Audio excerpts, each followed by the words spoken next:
So next problem up. Let's read the question sentence first. Remember to get your bearings first, because when you're dealing with proportion problems such as this one, we always want to try to see if we can make the proportion based off of the question sentence. And let me show you what I mean by that. So here, if there are 153 items in total, how many are sharpeners? All right, everybody.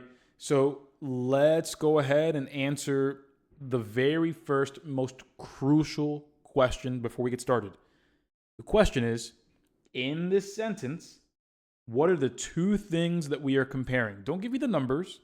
Give me the items. Give me the names. What are we comparing here, everybody, in that question sentence? If there are 153 items in total, how many sharpeners? Again, in the question sentence, yeah, we are absolutely comparing sharpeners because we are looking for how many are sharpeners. So for sure, right here, we are absolutely looking for sharpeners. That's the first one. I'll give that to you. I'll go ahead and just put blank sharpeners.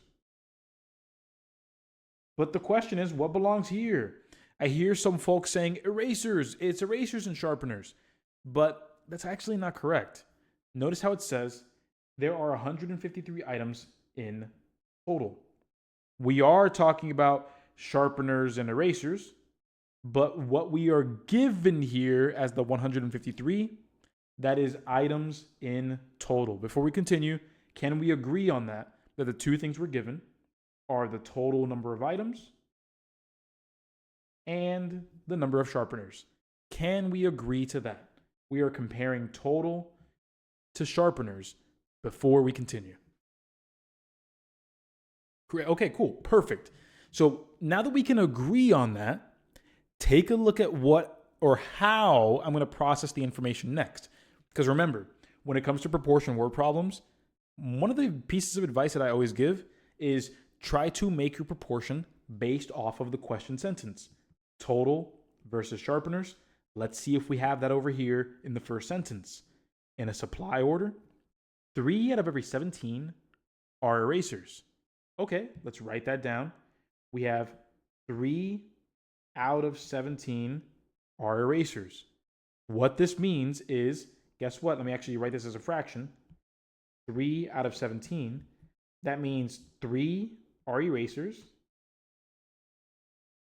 And what does the 17 represent, everybody? When we say out of, the word or number that follows is the total. It's the whole, exactly. Because if we say, hey, there are 17 items in the supply, 3 of them are going to be erasers. But the total is 17. That's the biggest thing. One more time, I'm going to say it again.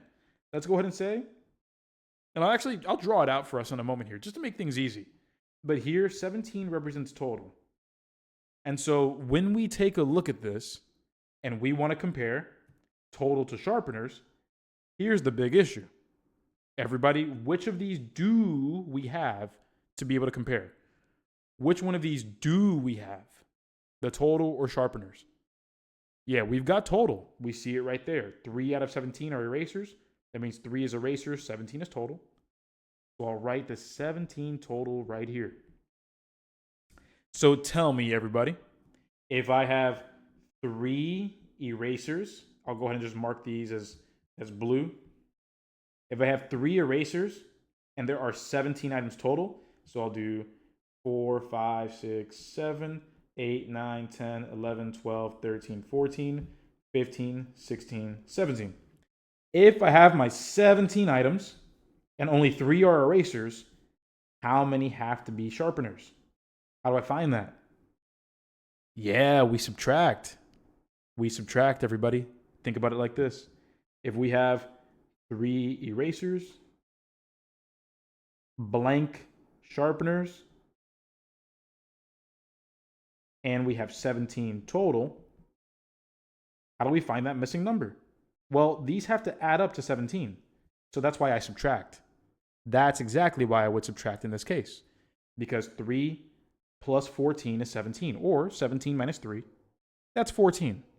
Before I continue, everybody, does it make sense how I got the 14 sharpeners in terms of the ratio? Good. Again, 17 minus 3, that gives us 14 for the sharpeners. So I'll write that right there, 14 for sharpeners. Everyone, am I comparing the same things in the same way now? Are we ready to solve this?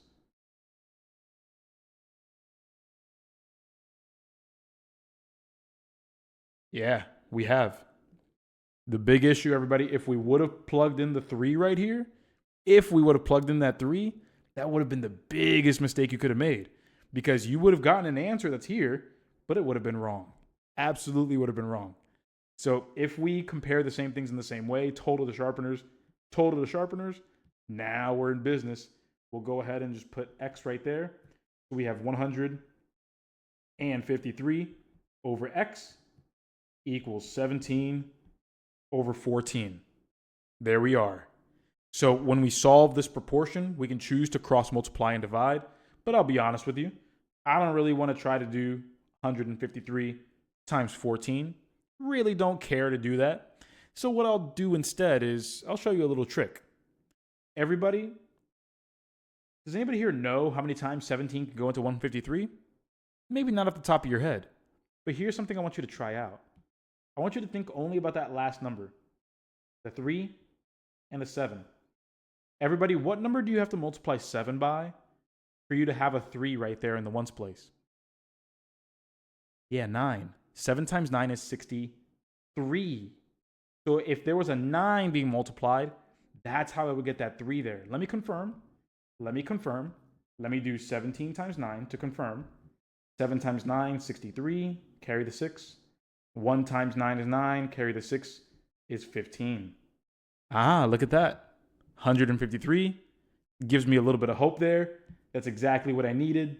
Multiply by 9. Let's see what 14 times 9 is. And I am done. 4 times 9 is 36. Carry the 3. 1 times 9 is 9. Carry the 3 is 12. And there we go. 126 will be the number of sharpeners that are there, which means our correct answer here is answer choice C. All right, let's handle this next one. So beginning with the question sentence, I can see that it says how many cups of sugar were used in total. So when we think about the word total, I know a lot of us tend to think of, summing everything up, which typically leads to addition. Not always, sometimes we multiply to get the total, but in this problem, we will be able to add. Because when we check things out, it says a stand used 1/4 cup of sugar in the morning and 3/8 of a cup in the afternoon. How many cups of sugar were used in total? We'll be adding those two values.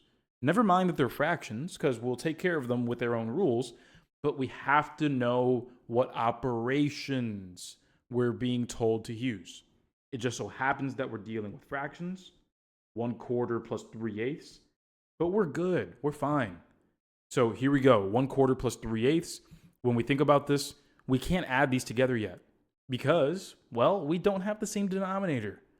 Luckily, even though we don't have the same denominator, we can get the same denominator. I can see here that 4 can go into 8. 4 can go into 8, and when I ask myself, what number do I multiply 4 by to get to 8, that'll end up being what? 2. Exactly. We'll multiply by 2 here in the denominator and in the numerator. And once we do that, we end up having 2 over 8 plus 3 over 8. And once we add these two values together, my friends, we end up getting 5 over 8. Not over 16. We don't add the denominators. We keep it the same. And there we are. Our final answer here is 5/8, otherwise stated as answer choice D.